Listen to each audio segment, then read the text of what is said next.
Hi అండి, welcome to patience kitchen. ఈరోజు వీడియోలో మామిడికాయ తురుము పచ్చడి ఏ విధంగా తయారు చేయాలో మీకు చేసి చూపించబోతున్నాను.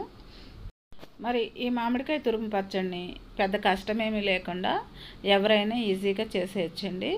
మరి ఈ మామిడికాయ తురుము పచ్చడిని నేను చూపించిన ప్రాసెస్తో, నేను చూపించిన కొలతలతో చేసుకుంటే ఎంతో టేస్టీగా ఉంటుందండి.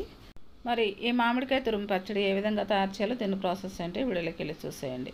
ముందుగా 2 పెద్ద మామిడికాయలు తీసుకోవాలండి. ఇప్పుడు ఈ మామిడికాయల్ని శుభ్రంగా వాష్ చేసుకొని తడి లేకుండా ఇప్పుడు ఒక క్లాత్తో ఈ మామిడికాయలని శుభ్రంగా తుడుచుకోవాలండి. ఇప్పుడు ఒక పీలర్ తీసుకొని ఈ మామిడికాయలు కొన్న తొడుములను తీసేసుకోవాలి. ఇప్పుడు ఈ మామిడికాయలు కొన్న తొక్కని ఈ విధంగా పీలర్తోనే తీసేసుకోవాలండి.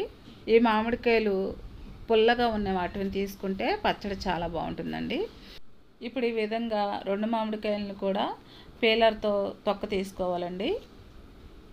ఇప్పుడు ఈ 2 మామిడికాయలని కూడా ఒక గ్రేటర్ తీసుకొని సన్నగా తురుముకోవాలి. నేను చూపిస్తున్న గ్రేటరు ఈ విధంగా ఉండాలండి. మామిడికాయని మరి చిన్న రంధ్రాల వైపు తురుముకోకుండా పెద్ద రంధ్రాల వైపు తురుముకుంటే పచ్చడి బాగుంటుందండి. ఈ విధంగా 2 మామిడికాయల్ని ఈ విధంగా తురుముకోవాలి. చూసారు కదా, మామిడికాయలను తురుముకున్నాక టెంకి ఈ విధంగా ఉంటుంది. ఈ టెంకిని తీసి పారేయాలండి. ఇప్పుడు మనం తురుముకున్న మామిడికాయ తురుముని ఒక గిన్నెతో కొలుచుకోవాలండి. నేను ఒక స్టెయిన్లెస్ స్టీల్ గిన్నె తీసుకున్నానండి. ఇప్పుడు దీంతో కొలుచుకుంటున్నాను. మామిడికాయ తురుముని మరీ నొక్కు పెట్టకుండా మరీ పై వరకు వేసుకోకుండా ఈ విధంగా కొలుచుకోవాలండి. ఇప్పుడు ఈ మామిడికాయ తురుముని ఈ విధంగా కొలుచుకుంటే నాకు 2 గిన్నెలు అయినాయండి. ఇప్పుడు ఈ మామిడికాయ తురుముని పక్కన పెట్టేసుకొని ఇప్పుడు ఈ మామిడికాయ తురుము పచ్చడిలోకి మెంతులు ఆవపిండి తయారు చేసుకోవాలండి. ఇప్పుడు ఈ మామిడికాయ తురుముని పక్కన పెట్టేసుకుందాం. ఇప్పుడు స్టవ్ మీద ఒక ప్యాన్ పెట్టుకొని 1 టేబుల్ స్పూన్ వరకు మెంతులు వేసుకోవాలి. ఇప్పుడు ఈ మెంతుల్ని కొంచెం సేపు వేయించుకున్న తర్వాత ఇప్పుడు దీంట్లోనే 2 టేబుల్ స్పూన్ల వరకు ఆవాలు వేసుకోవాలి. ఇప్పుడు ఈ మెంతుల్ని ఆవాల్ని మంచి కలర్ వచ్చేంత వరకు లో ఫ్లేమ్లో వీటిని వేయించుకోవాలండి. ఇవి ఇప్పుడు మంచి కలర్ వచ్చినాయండి. ఇప్పుడు వీటిని తీసేసుకొని కొంచెం చల్లారనిచ్చి ఇవి ఒక మిక్సీ జార్లో వేసుకోవాలి. ఇప్పుడు ఈ మిక్సీ జార్ మీద మూత పెట్టుకొని వీటిని ఫైన్ పౌడర్లా చేసుకోవాలి.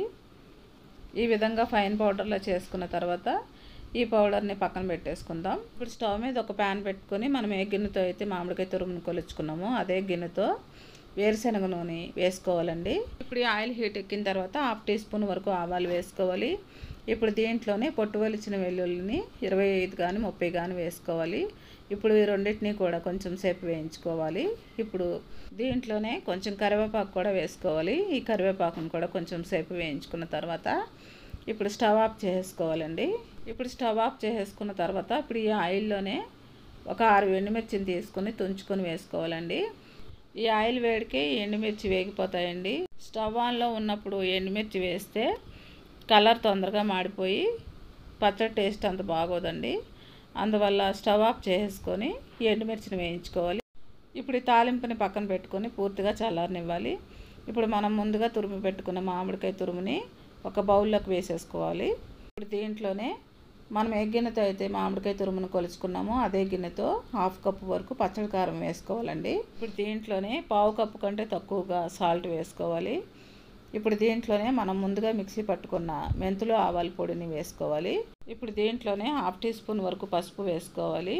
ఇప్పుడు దీంట్లోనే మనం ముందుగా పెట్టుకున్న తాలింపుని కూడా ఈ మామిడికాయ తురుము పచ్చడిలో వేసేసుకోవాలి. ఇప్పుడు వీటిని అన్నింటినీ కూడా మొత్తం మిక్స్ అయ్యేటట్టు ఒకసారి బాగా కలుపుకోవాలి. ఇప్పుడు మనం వేసుకున్న తాలింపు నూనెని బాగా చల్లారాక వేసుకోవాలండి. తాలింపు నూనె వేడి మీద వేసుకుంటే పచ్చడి కలరు టేస్ట్ అంత బాగుండదండి. ఇప్పుడు ఈ మామిడికాయ తురుము పచ్చడి ఈ విధంగా కలుపుకోవాలి. ఇప్పుడు ఈ మామిడికాయ తురుము పచ్చడి రెడీ అయిపోయిందండి.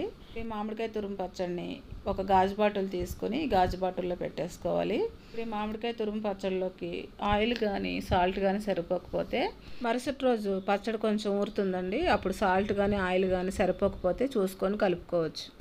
ఈ మామిడికాయ తురుము పచ్చడి బయట అయితే 1 నెల వరకు ఉంటుందండి. అదే ఫ్రిడ్జ్లో పెట్టుకుంటే 3 నెలల వరకు నిల్వ ఉంటుంది. మరి ఈ మామిడికాయ తురుము పచ్చడిని ఎంతో ఈజీగా టేస్టీగా తయారు చేయడం చూశారు కదా. అతి తక్కువ టైంలో ఈ మామిడికాయ తురుము పచ్చడిని ఎంతో ఈజీగా తయారు చేసుకోవచ్చండి.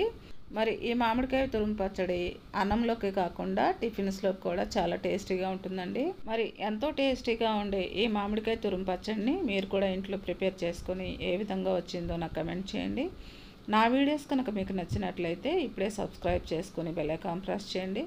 మీ ఫ్రెండ్స్కి రిలేటివ్స్కి షేర్ చేయండి. Thanks for watching.